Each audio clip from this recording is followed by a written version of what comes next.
Welcome back to Call for Help. Photo editing applications like Photoshop are full of tools with mysterious powers and names.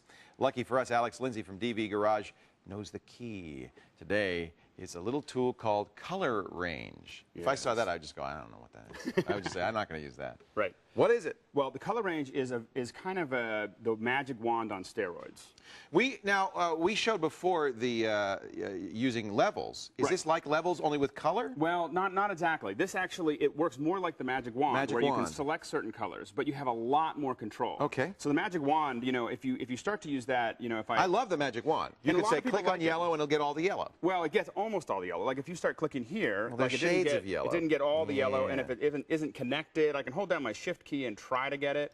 But, you know, this could take a long time. You're only getting little bits of the yellow cab. Right, and it's always either completely selected or not selected at all. It's never any gray area with the magic wand, so that becomes difficult. Okay. Now, what the Color Range does is it allows you to have a lot more control over how you do that selection. So one way you can use it is you can, the first thing we'll do is generally block off the area. Like there's some yellow up here I don't want to select. Okay. So I'm going to do what's called a garbage mask, and I'm just going to very, very quickly draw a line. Just a quick box around the cab saying, this is the stuff I want. I don't want to look at the rest of the photo. I just want, and this is a great way when you're doing any kind of work to just kind of separate the area. Okay. So now I'm going to go into my selection color range. That's under select color range, okay.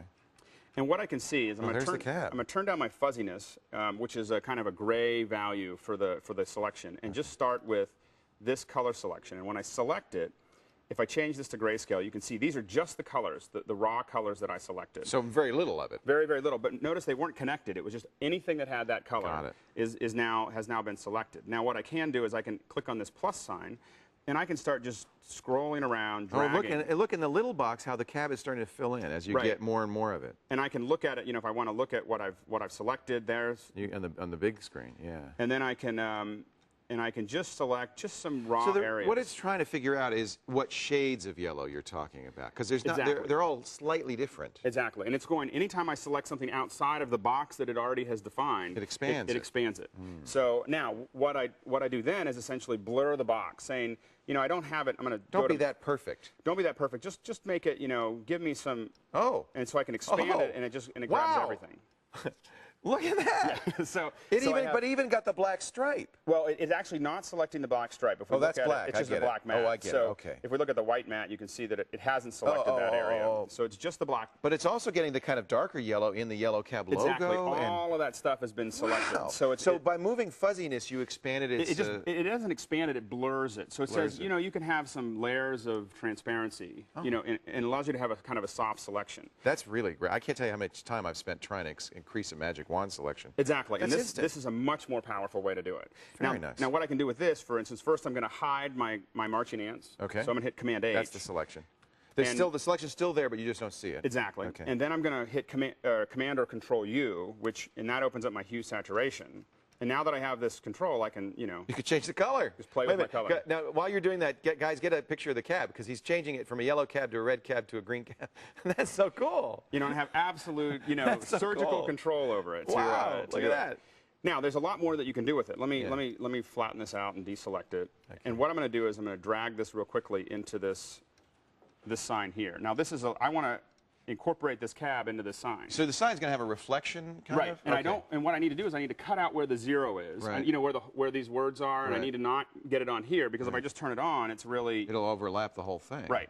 So one thing I can do is I can actually create entirely new mats with the Color Range by simply. Here, let me go back to my. A mat is something that you mask off. A mat is a mask. Okay. It's kind of a high-end way of talking about a mask. It's like the movies. Exactly. And so I'm going to select one color, and then I'm just going to add some pieces to it. And you can see as I drag it, it's selected more. So you're doing that same fuzzy thing once again. If I have the quick mask on, I can see this. I'm not doing the fuzzy yet. I'm just making the core selection. You're getting as selection. close as you can. Okay. So now I have most of what I need, and I'm going to increase my. So here we have. I've increased that fuzziness, and what you can see is if I look at the actual mat in grayscale. See all the soft areas that are now there? That's impossible with the magic wand. You can't do it. You can't do it. So this allows you to do that. Now, what I'm going to do is I'm going to say, okay, that's a good selection.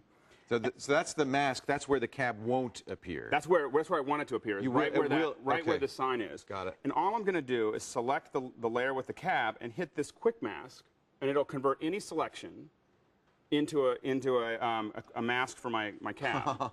So that just sucked it right in there. Very clever. And if I disconnect disconnect the quick mask with the layer, I can move it actually inside to just get it placed just right. I might want to, instead of having it right on, screen it, and we'll talk about layers. That's to make it look a little bit more like a reflection. Right. I just turned down the opacity, and now I have. Oh, look at that. I can look move at it that. around. So it's like it's a reflection of the street from that sign. Exactly. That works great. Yeah. Are there tools like this in most paint programs, or is this unique to Photoshop? Have this is pretty simple stuff. Color range, I'm not sure if it's in every paint program. Right.